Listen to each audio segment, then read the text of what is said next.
ไม่ได้ปูจิบพรเพิ่นชิมาเทกันเปื้อนทั้งนอกแล้วสิไปอันที่มัน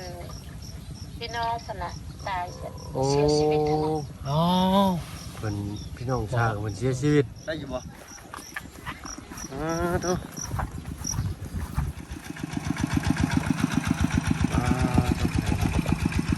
นี่แหละเขาจึงเอิ้นว่าชาวนาหลังสู่ฟ้าหน้าสู่ดินว่าซั่นซะเนาะเอาพี่น้อยเนาะเปิดคลิปเปิดภาพมาตอนเช้าๆเช้าๆเนาะอยู่ทงไห้ทงนาอีกคือเก่ายังบ่ทันได้ไปใส่ยังดำไห้ดำนาซอยทางลุงจันทร์เพิ่นเสียก่อนเนาะแล้วของบ่บุญนี่ก็แล้วของอันลุงจันทร์นี่ก็ต่อของบ่บุญต่ออีกได้นี่ กราบทักทายเด้อพี่น้องเด้อเนาะกราบทักทายสบายดีเบิดสุขสุขคนเนาะยินดีต้อนรับเข้าสู่ช่อง YouTube บอลมิสเตอร์บอลอีกคือเก่าพี่น้อยเนาะบรรยากาศตอนเช้าโอ้ย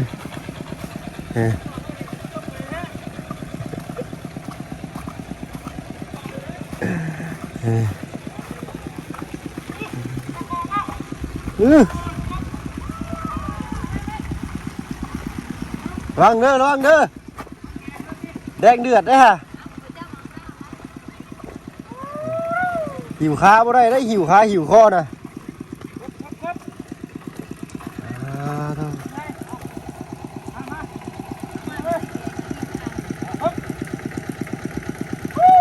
แม่นลีเนาะใส่ต้องชงแล้วตัวบ่ได้ข่อยทันเนี่ยเฮงช่องน้อยกับหมูช่ำนี่กันนะ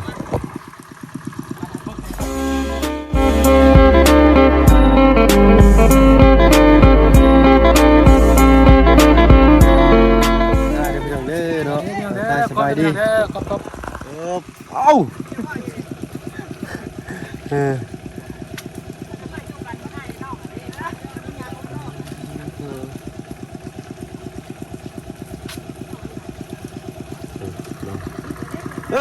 ไอ้บ้านะฮะ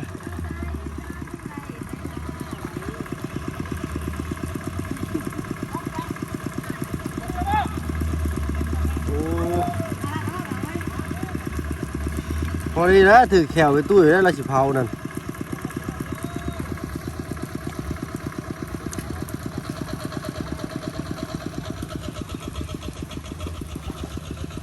ยังไงน่าสิดงดำหน้าก่อนบ้านนี้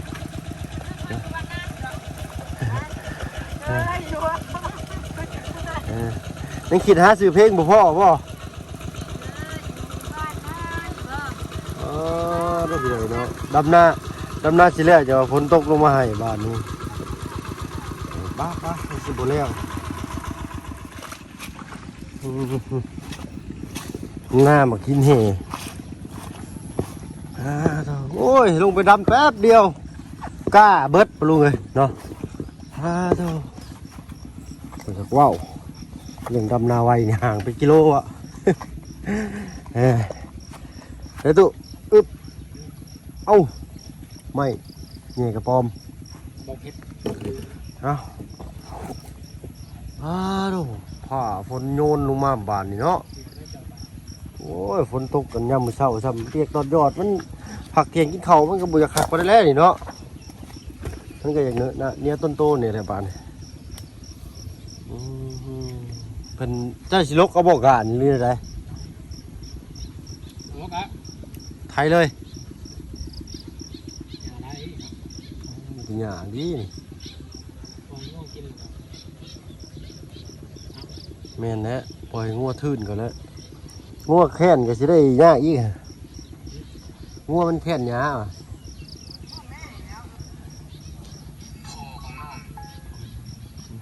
เจ็บหัวโปมือกับบาดเลยหน้ามากินนี่เจ้าตัวเอ้ยเนี่ยปักคอยบูยูปักเลึกแห้งหมดหัวโปมือไปทื่นใช่ปะกินเฮนะอากาศดีพี่หน่อยเนาะเป็นไงดีทางบ้านสาครเพิ่นแล้วหรือบ่บุญว่าบริโภคอะไรเลยเมื่อวานเพิ่นโทรมาเพิ่นว่าได้เห็นเพิ่นส่งมาเพิ่นว่าได้เมื่อวานช่างกำลังเห็นทัวร์แล้วบ่เราลองเบิ้งมันชิวางมอบรอยยิ้มแล้วจากบ่ายกันพี่หน่อยเนาะ วันจันทร์โอ้ได้อยู่มื้อนี้ฮะ อย่างนี้ ฮัลโหลสบายดีโอ้ยเนาะเป็นได้อยู่ดีมีแห้งคือเก่า เออ มาดำนา ดำหน้าใส่เด้อ ไปดำนา แมน อยู่ไกลเนาะสิไปช่วยอยู่ไกลโพดลงไป โอ้ บ่ได้ ยเนาะใคร นั่งเครื่องบินมาเลย จะได้จะอยู่ใกล้โพดเนาะ กินชอบเครื่องบินให้น้องเด้อ เสาถึงบินในน้องเด้อ นี่ตะกร้าเนี่ยเห็นบอลบ่เด้อนี่กำลังลกกัน โอ้ บ้านละ เนาะ บ้านเจ้ากระดำคือกันบ่สาวพร แม่นดำคือกัน โอ้โลกก้าคือกันเนาะ แม่น โอ้ไปฮอดไซเลยเฮือนเจ้า แย่แล้วบ่ เพื่อนอันยังกระเจ้ามื้อนี้กระเจ้ากำลังสิลงมาอีกแล้วกระเจ้าบ่ได้ปูที่บ่พรเพิ่นสิมาเทกันเปื้อนทางนอกแล้วสิไปอันที่มันพี่น้องพุ่นน่ะตาย โอ้ เสียชีวิตทั้งนั้น อ๋อ เพิ่นพี่น้องชางเพิ่นเสียชีวิต เกิดเหตุการณ์สูญเสียอีกแล้วที่บ้านน้องพร โอ้ยเนาะขอแสดงความเสียใจนำทีมงานสร้างเพิ่นบ่สาวพร แม่นก่อนเพิ่นก็เพิ่นบ่ได้ลงมาเพิ่นพักมานานก็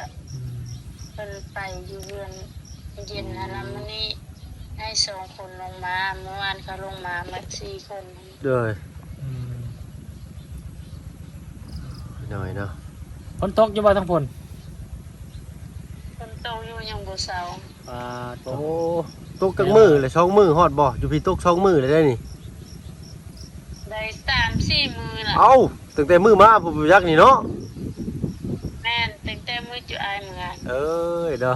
แควคอยยังหาบ่เห็นอยู่ เออเอ้ยเนาะ จะหาอยู่ไสเพิ่นนี่ มีแต่สิไปหาน้ำแพทย์น้ำหมอพุ่นแหล้วสะพรในบาดนี่เด้อ เออ เนาะเบิ่งอีกก่อนเนาะปลาลุงเพิ่นก็ว่าโอ้ยแขวมันบอกมันเงินคำหัวไหลเพิ่นว่าเนาะผมเสียเพิ่นก็ ปิดซะเนาะ โดยเป็นมิตรช้าจังซั่นเลยนะเอาอุดเอาก่อนพุ่นแหละขายข้าวนะพี่พุ่นแหล้ว น่าสะพรเนาะ โดย โอ้ลูกชายไปใช้เบิดมื้อนี้ ลูกชายไปนำแม่ย่าผู้หนึงนอน เพราะว่ากำลังเขียนใบเพิ่นบอกให้เขียนใบเอกสาร อืม เล่นเรียกผู้เบี้ย โอ้เจ้าเล่น เขียนค่ะ ตอนนี้เจ้าเล่นเวียกอยู่ผู้เบี้ยอยู่เนาะ เป็นไดกะ บอกให้เขียนแล้วสิเขียนปะแต่ว่ายังบ่ได้ไปเด้อ โอ้กรอกใบสมัครก่อนเนาะใครกรอกใบสมัคร แม่น อันมาหับเอาอยู่เฮือนบ่สะพร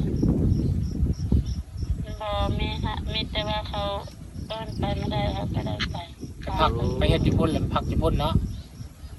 เลย เอาพาจะเอาซันเดย์บาดนี่ พ่อแม่เนี่ยแหละ เออ เนาะซันเดย์กับน้องหยังก็ อเล็ก อเล็กซันเดย์อเล็ก Alex ซันเดย์อเล็กซานเดอร์อเล็กซานเดย์นี่เนาะ เอากินข้าวกินน้ำเลยเนาะ น้อยกินแล้ว โอ้ได้ยังได้กินข้าวเช้าทางนั้นนี่ทางนี้ได้กินปิ้งสินแห้ง หมู โอ้ปิ้งหมู กิน หมู ชิ้นหมูกับลาบอ้น ลาบอ้นเอ้า โอ้โถ เนาะอ้นซ้ำเกิดมายังบ่เคยได้กินจักเทื่อเคยได้แต่บายซื่อ อืม แซ่บบ่สะพรอ้นผากมาให้กินนี่เด้อมื้อหน้าเด้อห่อสิไปตองมาได้ เดี๋ยวใส่พอได้แล้วสิให้เราฝากไปให้ เอ้าเว้าหยอกก็ซื้อได้อยู่ผากว่ามันลำบากก็ซื้อได้ เอามาก็เฮ็ดกินบ่เป็นได้ทางนี้นะนอกจากว่าผู้เฒ่ารุ่นปู่สังกะสายาสังกะสีผู้เพิ่นถึงสิรู้จักวิธีหาเฮ็ดกินได้สันเนาะก็มีแต่สิพากันเอาก้าใส่นี่ได้ดำหน้าก่อนบัดนี้เนาะยันเพิ่นท่าก้าได้นี่เด้อ อยากไปช่วยอยู่แต่ เด้อ ใส่ฝนไปหาบ่ได้ โอ้ ยังให้ ย กำลัง เด้อ ใจ เด้อ กัน เด้อ พละ เนาะสู้ๆเจ้าก็สู้ๆเด้อ เจ้าสู้ๆเด้อ โอเคเด้อสบายดีปะลุงเพิ่นแน่เด้อป้าเฮาบานนี่พี่น้อยเนาะเตรียมมันมัดก้ามัดก้อยเพิ่นก่อน โอ้ข่าวดีแล้วสิเนาะ หืม ก่อนสิได้ มีงานบ่ทางสร้างเพิ่นว่าข่าวบ่ดีปานใดเนาะ อืม ข่าวโทรหาน้องพรได้รับข่าวไม่ดีโทรน้องไม่เห็นกับข่าวไม่ดีที่บ้านเกิดการสูญเสีย น้องพรมีข่าวดีแต่สูญเสียอะไรอย่าง เอาได้กันจังว่าก็ดี การสูญเสียที่บ้านน้องพร ไป เกิดการสูญเสียที่ข้างบ้านเดี๋ยวกินดูนะ ยังน่ะ กินมะขามนะ โอ้ยเจ็บท้องนะฝนตกแฮเกิดเป็นบุปผาใส่ได้เด้อตัวลงบ่ได้ดอกเกือบตัวนี้มันสิกินขาใส่มาหาบเอา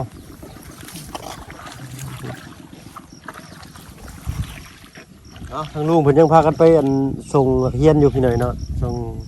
ไอ้ตากับน้องเชออันนี้คือเฮียนพิเศษเดี๋ยวแบบว่าถึงบ้านเขาสิปิดเทอมแต่ก็ยังเฮียนตลอดเวลานะครับคือทางฝั่งไทยมันก็ดีเลยนักเฮียนอย่างแบบบ่มีเวลาแบบว่าไปทะเลทลายมีแต่เฮียนหาความรู้เด็กน้อยบ้านเฮานี่ลิ้นพักโรงเรียนนี่ก็ได้กล้องเขาก็มือชำบ่บุญนี่ ปัดก้าน้อยแน่นลุกได้ ใช่ส่งมา5,000บ่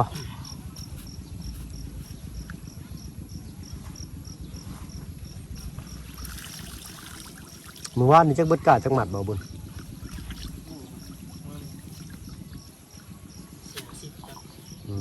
ของเจ้าได้กล้าลูกแล้วบ่ล่ะบ่น้องบ่ใหญ่นั่นเลยยังบ่พอเลยไง มีคนลก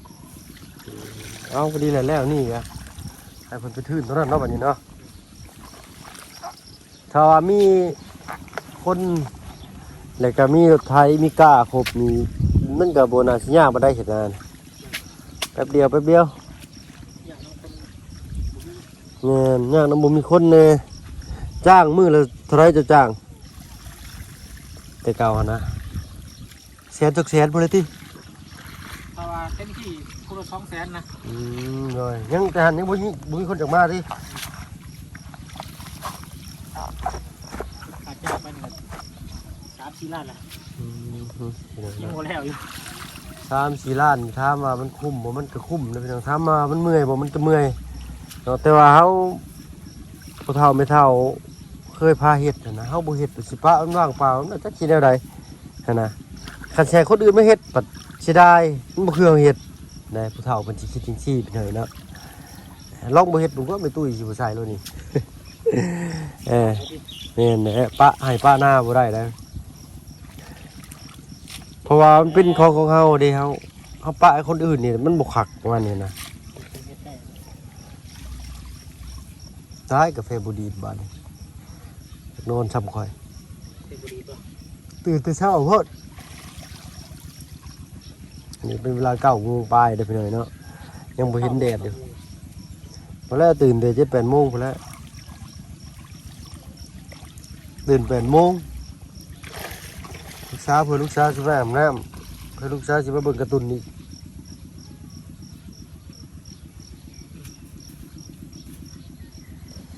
โอ้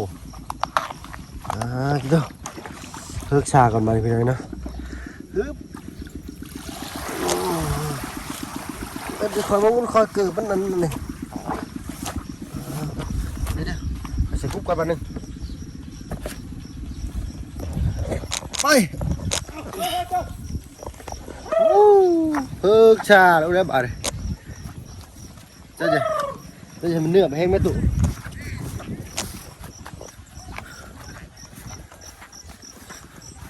ได้อยู่บ่ตัวคนก็เป็นป้อยพอดีพี่หน่อยเนาะบ่ค่อยบ่แห้งมื้อเช้านี่เบิ่งช่องคือสิแห้งแต่ว่าบ่แห้งได้เอาย่างผ่าไปเลยนะตุ๊กำลังลื่นนะง่ายท้องบางล่างอยู่เอาบริทันได้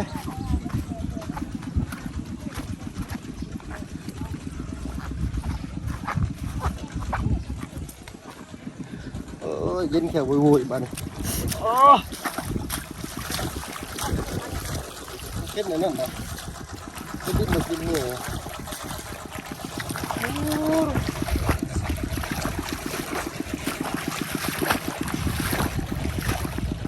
กล้าบุพ่อได้ฮะนี่บอกการ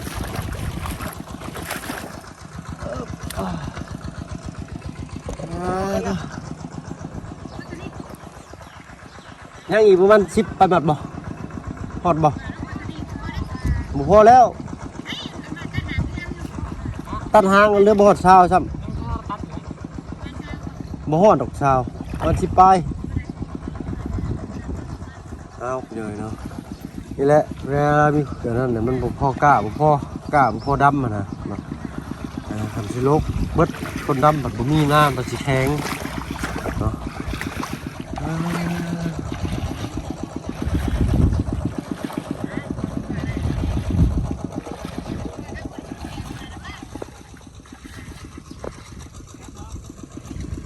พาลมฝนตกไปหน่อยเนาะ